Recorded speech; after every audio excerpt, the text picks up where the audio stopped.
I'm your host, Jonathan Mays, and today I'm delighted to welcome world-renowned pianist Jon Kimura Parker and Pittsburgh Symphony violinist Christopher Wu. Welcome, both. Thank you.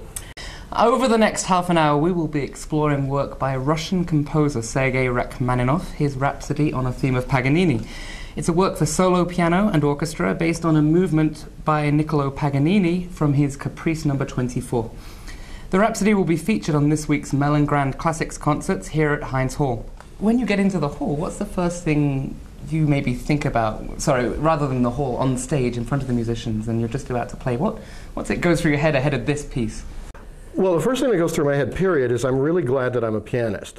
Because I always feel it must be so horrible for a violin soloist to get in front of an orchestra, especially for the first time, and start rehearsing a violin concerto that 20 people sitting in the orchestra have all practiced and rehearsed and in some cases performed sometime earlier in their lives. You know, it's so nice to be a pianist under those circumstances. So that goes through my mind, and just knowing I need to get power in the very beginning of the piece and then immediately get lightness to hear this incredible, the first thing I have to do is this. And it has to be big, it has to send the meters way off, past 11, So once we get that going, then the piece goes into lightness right away because we hear this incredible caprice. Which comes from what Niccolo Paganini wrote in. Chris, can you remember exactly when it was?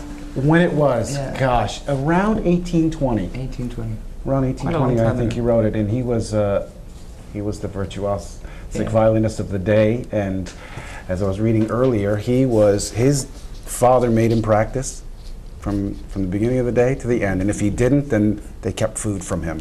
So as Chris was saying all of this, he put his violin almost up to his chin and was about to play that opening theme. So do you mind? Sure. Great.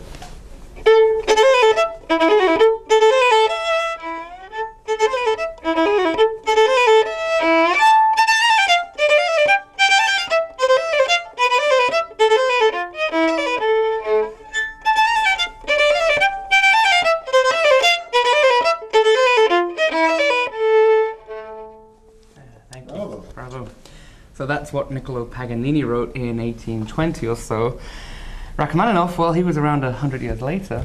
Yeah, now he wasn't the first person to be inspired by this, actually. Brahms wrote a set of variations on that theme. Liszt wrote a set of, an etude, which is essentially a set of variations on that theme. There's something about this that it's just so basic and simple, and it's got, it has sweep, like the famous swoosh logo, and it's very easy to use that as a basis to write a set of variations. You can take that idea and do anything you want with it. The one thing we always regret is we don't have that beautiful melody in the middle of this. We want to have that in the caprice so we can rest our left hand, from all the pyrotechnics that we have to play. Either of you mind playing that for us? Oh, well, I'll tell you what. I mean, this is what you have to see about what Rachmaninoff was able to do. You take that idea from the caprice and narrow it down to just a 5-note kernel of an idea, which is this, right? Okay? And, it has that energy. It kind of has a kick on the end. I'm going to take that and I'm going to move it into a different key, okay? Okay? And I'm going to take it and I'm going to change it from minor into major. And this is the best part. This is the part that I love. I think this is the part that is pure, absolute, this is amazing. Is you take that, I'm just going to backtrack. We got this, we went major. And then the final thing is you take that and you turn it upside down. And then you slow it down.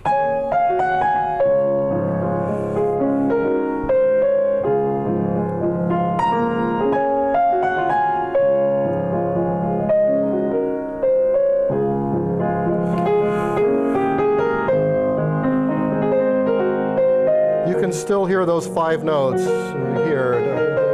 I mean, it's all out of that. I mean, that is total genius. That's amazing. If you're in Pittsburgh area this weekend, you should come to the concerts. They're great. It's with Pinchas Zuckerman conducting, Jackie Parker playing Rhapsody on a theme of Paganini. It's going to be a firecracker of a concert, and you should come down as the Dvorak Wind Serenade and the Mozart Lind Symphony, April 26th, 7th and 8th, I believe. Get more details at pittsburghsymphony.org. Thanks for this. Thanks for listening, and see you at the Symphony.